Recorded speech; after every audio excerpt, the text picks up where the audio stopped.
Hey folks. Today we're going to be expanding on a topic I mentioned in my unpopular opinions video, and we're going to be talking about fast fashion and plus size fashion and shopping as a fat person and dealing with society. I don't really have like a specific thesis statement that I'm trying to kind of argue in this video. There's not like a conclusion, like a beginning, middle, and end that I have planned out, but I just kind of wanted to talk about it nebulously. Because I've been having a lot of thoughts about it lately that I wasn't even able to articulate well enough in that video. So I've been thinking a lot about fashion lately because I have been just wanting some new clothes because most of the clothes that I have are appropriate for winter. And when I decluttered my closet before Josh and I moved, I got rid of and donated a lot of my summer clothing that I didn't really like or wear or fit in anymore. So I've been looking online for clothes. It's difficult. It's hard.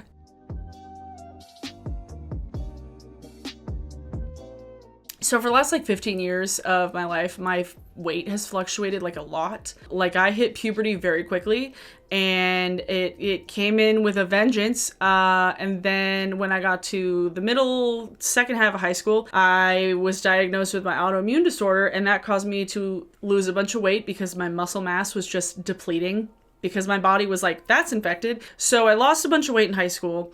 I gained it all back very quickly because of I just wasn't ill anymore, and I was retaining a bunch of water from the steroids I was taking. And then in the middle of my 20s, I lost a bunch of weight again because I was working a lot and standing up a lot, moving a lot of boxes, just getting a lot of exercise regularly and not eating enough because I work 2 jobs. And since then, since I don't work 2 jobs anymore and I work in an office, things have kind of changed again, which like I don't have a problem with, but it's made clothing shopping frustrating.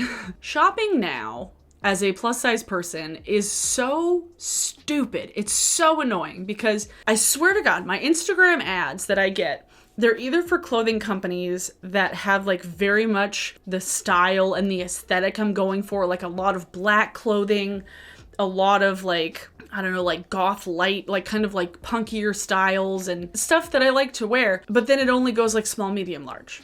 It's either that are like reasonably priced, so not like fast fashion pricing, or it's fashion that I can wear and I can fit in because the algorithm does sometimes realize that, oh, this person isn't going to be able to fit in these clothes. Here's some clothes that they can fit into. Except the clothing that is always like plus sized, that is there's either like sustainable fashion where it's all just like fucking burlap sacks, just like straight down sacks of Beige. which is just the most boring stuff and still overpriced, or it's stuff that has a style but it's like never anything that I would wear. So it's like, again, these like very straight down dresses, just sacks with no waist, nothing, no like shape built into it. I literally saw a dress on Instagram. I saw an ad for it. I clicked on it because I'm curious and I'm wanting to see what kind of clothing I'm getting advertised. This dress, it came in all kinds of sizes, but it was $385. And I'm like, can I just get something that has a little bit of everything, the style that I like, not over $200, and also that fits me? Is that difficult to ask? And that brings us to fast fashion.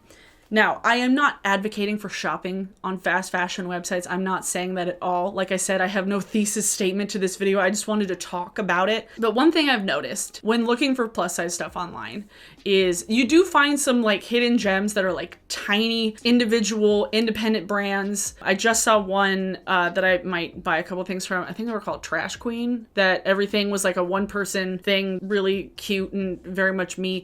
So if there's brands that I know of, I will leave links to them below because I want to spread the wealth and like help people. And also, if you know of any, comment below. Every time I'm looking for plus size things, like if I type a specific item in, if I'm looking for a specific thing, it brings me to Fashion Nova or Shein. It's very frustrating seeing the most options available for plus size bodies on those fast fashion websites. It really is, because so often when you have these plus size models and these plus size influencers who kind of focus more on fashion, they do these sponsorships with these fast fashion websites. Shein, Fashion Nova. Like, I was looking through Instagram and there was this one gal I followed who so much of her stuff was like a sponsored or a thing sent from Fashion Nova. It's so goddamn frustrating because all I want is to buy something that I can feel good about, but also makes me feel good in my own body. But that's nearly impossible to do unless you're willing to spend upwards of like hundreds of dollars on things. And it's dumb. It's so stupid. Like, it's so baffling that we're still at this point within fashion, looking at, even at websites like Torrid, because a lot of their styles are very kind of, they pull very old. They either make you look like you're like an adult trying to dress like a child, or you're a teenager that can only dress like an adult. Because I would shop there when I was younger because they were one of the only places that I could find bras that fit me. And I have nightmares of going to Lane Bryant with my mother as a teenager, because Lane Bryant was the least stylish place you could shop at the mall as a teenager in 2006. Whenever I walk by Lane Bryant, I'm like, I hated going in and shopping there because the clothes were so ugly. Sarah Hawkinson made a great video a couple years ago about fast fashion and like the privilege of being able to not buy fast fashion and the privilege of being able to like almost completely dress yourself with thrifted items because she fits in the straight sizes, the small, medium, large. And Sarah mentioned this in her video, that there is a privilege of being able to always find stuff to wear at a thrift store that will fit you. And that is not something that plus size people get to have very often, at least not things that they would want to wear. And it's kind of unfair sometimes to expect plus size people to buy the things at the thrift store or the things that maybe fit their bodies, but they would never wear otherwise. Like, choose from what you have left, where it's like, why can we not have all of the same fun options? And why can we not have all of the same cool, niche, random, edgy brands that get advertised to us? It's like, why is it that all the brands that I'm getting advertised that fit me are so expensive and never anything that I would wear? Like, I wouldn't go as far as saying they're ugly. There are some things that are just ridiculously ugly, but some of the things are just not my style. It's either like cheaply made crap shoe quality from fast fashion, but it's stylish, it's affordable, and it fits you, or it's from a more sustainable brand, a smaller brand, smaller business, but it's really expensive and it's not cute, or it's something that's really cute that you would love to wear and it's affordable, but it's too small. And something that I mentioned in my unpopular opinions video when the person said that fast fashion influencers are the worst, when I was like, no, like, are they annoying when people do like full videos of like, I bought $1,000 worth of Fashion Nova. Look at all the random shit I bought. Like, that's not a lot of content. Like, that's not content. And I don't like watching those. And people who devote their entire channels to that stuff, why? Anybody who likes to make the point that it's like, oh, it's more expensive because it's more fabric. No, that's not a valid excuse. Fat people should not be made to pay more money for the same piece of clothing than somebody who fits in straight sizes. Because with that logic saying that because the plus sizes use more fabric, then that means that small, medium, and large should all be different prices. And that's not the case. Yeah, there's really no like clear point to this. I'm just like, I wanted to talk about it because it's just, it's annoying. It's a lot harder to find clothes that you want to wear. Yes, like the overall discussion about fast fashion and about the longevity of clothes made these days and how quickly people get rid of their clothes and how much waste it creates. Like, there is a conversation to be had for years about that topic. Like, so much to discuss and so much to explore. And that's not to say that I wouldn't side-eye influencers for taking sponsorships and doing collabs with those brands, because that, I think, is a different thing altogether. The fashion industry isn't fair.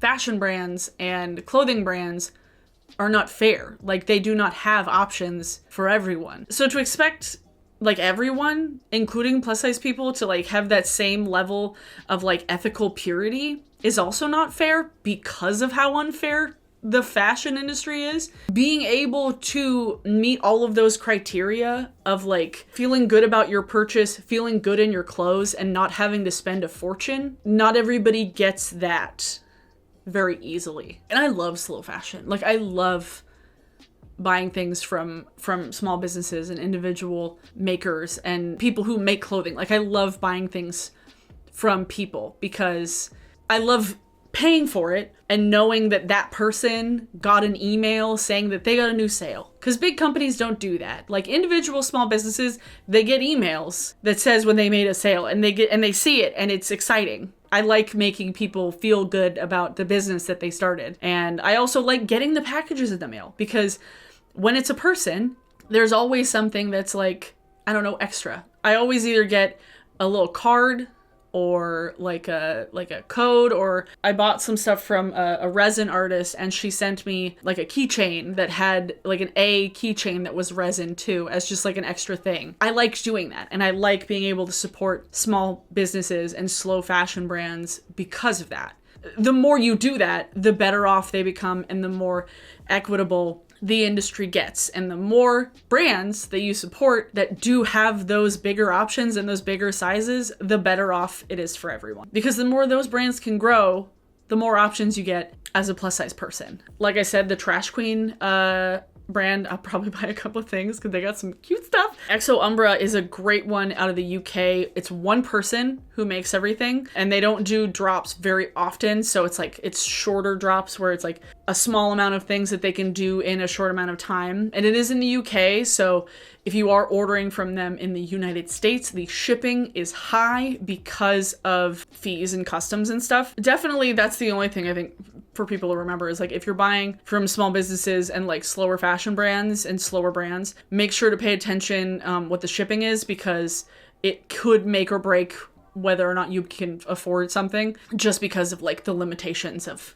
where you live. But like Foxblood is one that I have bought like 6 or 7, I think. Like a pair of pants, 2 dresses, a shawl thing, like a sweatshirt, a onesie thing. Yeah, and they're all like, everything is black. It's very kind of like goth leisure, which I enjoy, and I would like to see more of. I would like to see more of that. And they're based out of California. The quality is good. Like I wear their shit all the time because they're so comfortable. It's so comfortable. And it's just something that I've been thinking about a lot lately that I just wanted to talk about, that I had no clear thesis, first, second paragraph, conclusion. And I will say this video does not cover any of the like issues with the fast fashion brands, because there are a lot of problems with these fast fashion brands. Products that they've released, just their practices, the ethical issues around it, the mass consumption and the mass like hyper capitalism, hyper consumerism and all of it all. There is a lot of problems with these fast fashion brands. Like don't take my point in this video the wrong way in me saying that like, oh, there's nothing wrong with these brands, because there are. There are definitely things wrong with these fast fashion companies, but very seldom will you find a company that is squeaky clean 100% of the time. I don't like to say there is no ethical consumption under capitalism a lot, because I feel like people say it a lot and sometimes the message just gets misconstrued, because it doesn't necessarily mean just like don't try. It just means don't try to be perfect because it's impossible.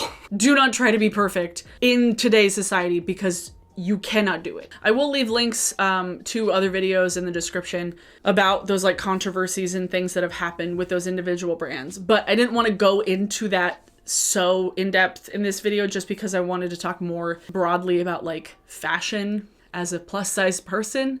Cause sometimes I hate it. Like sometimes I really hate it. It's like, I don't want to dress like a child. I don't want to dress like the mother of the bride. So, that was that video. Like I said, there was really not a lot of direction to it, but I just wanted to talk at you. If you're curious what this eye thing is, it's a eyeshadow crayon from Cheekbone Beauty. I believe they're based out of Canada, but it's an indigenous owned brand, and all of the packaging actually I got was a biodegradable, like plantable paper that had like plant seeds in it, which is super cool. But yeah, that's the eyeshadow that I'm wearing. I bought like 3 of these eyeshadow crayons, a blue, a green, and a brown.